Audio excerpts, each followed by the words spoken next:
2 ദിവസം മുൻപായിരുന്നു നടൻ നിവിൻ പോളിക്കെതിരെ ലൈംഗിക പീഡന ആരോപണവുമായി ഒരു യുവതി രംഗത്തെത്തിയിരുന്നത്.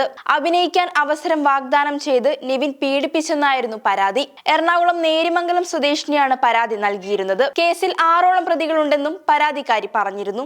2023 വിദേശത്ത് വെച്ചാണ് പീഡനം നടന്നത്. യുവതി വിദേശത്ത് മറ്റൊരു ജോലിയുമായി ബന്ധപ്പെട്ട് പോയപ്പോഴാണ് പരാതിക്ക് ആസ്പദമായ സംഭവം നടന്നതും.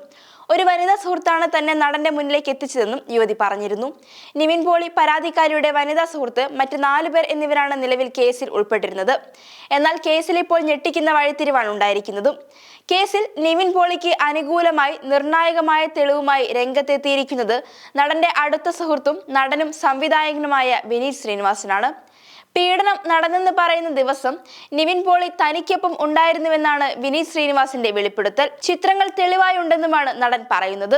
2023 ഡിസംബർ 14 നിവിൻ ഉണ്ടായിരുന്നത് താൻ സംവിധാനം ചെയ്ത വർഷങ്ങൾക്ക് ശേഷം എന്ന സിനിമയുടെ സെറ്റിലാണെന്നും 15 പുലർച്ചെ 3 മണിവരെ തന്നോടൊപ്പം ഉണ്ടായിരുന്നുവെന്നും വിനീത് വ്യക്തമാക്കി.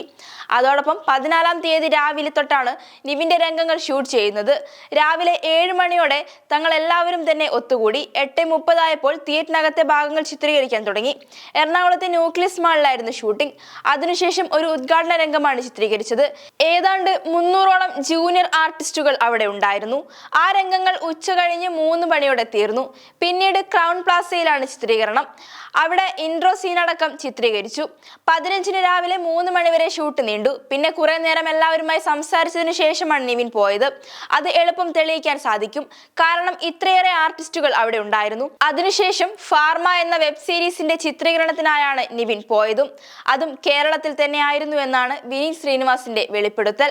എന്നാൽ യുവതി ആരോപണം ഉന്നയിച്ച് തൊട്ടടുത്ത നിമിഷം തന്നെ നടൻ നിവിൻ പോളി പത്രസമ്മേളനം വിളിച്ചുകൂട്ടി കാര്യങ്ങൾ തുറന്നു പറഞ്ഞിരുന്നു. പീഡനാരോപണം നിഷേധിക്കുന്നുവെന്നും താൻ അത് തെളിയിക്കാൻ ഏതറ്റം വരെയും പോകുമെന്നും നടൻ വ്യക്തമാക്കിയിരുന്നു. അടിസ്ഥാനരഹിതവും ദുരുദ്ദേശപരവുമായ ആരോപണമാണ് തനിക്കെതിരെ ഉയർന്നതെന്നും നടൻ വ്യക്തമാക്കി.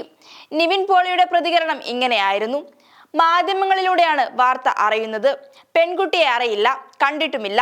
തെറ്റ് ചെയ്തിട്ടില്ലെന്ന് 100% ബോധ്യമുള്ളതുകൊണ്ടാണ് ഇന്നു തന്നെ മാധ്യമങ്ങളെ കണ്ടത്. സത്യം തെളിയിക്കാൻ വേണ്ടി എല്ലാ വഴികളും നോക്കും. ഇവിടെ എല്ലാവർക്കും ജീവിക്കണമല്ലോ. നാളെ മുതൽ ആർക്കെതിരെ വേണമെങ്കിലും ഇത്തരം വ്യാജ ആരോപണം എത്താം.